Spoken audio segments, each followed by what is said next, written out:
Patay ang isang binata matapos maaksidente ang sinasakyang tricycle sa Dagupan City. Naka-alerto si Russell Simorio.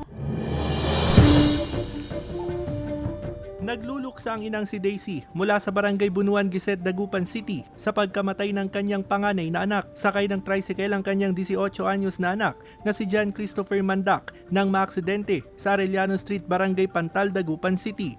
Kwento ni Daisy, nagpaalam lang daw ang kanyang anak na bibili ng sigarilyo. Ano po talagang nanghihinayang sa panganay po. Tapos kung kailan alam niya lang tumulong sa amin, nakakatulong na po siya. Tapos ang laki na ng pinagbago niya, doon pa siya mawawala. Lagi bago po siya umalis, naglambing pa po na kasabay pa po namin siyang kumain. Ayon sa pamunuan ng barangay, naunang rumesponde sa aksidente, nakainom ang biktima.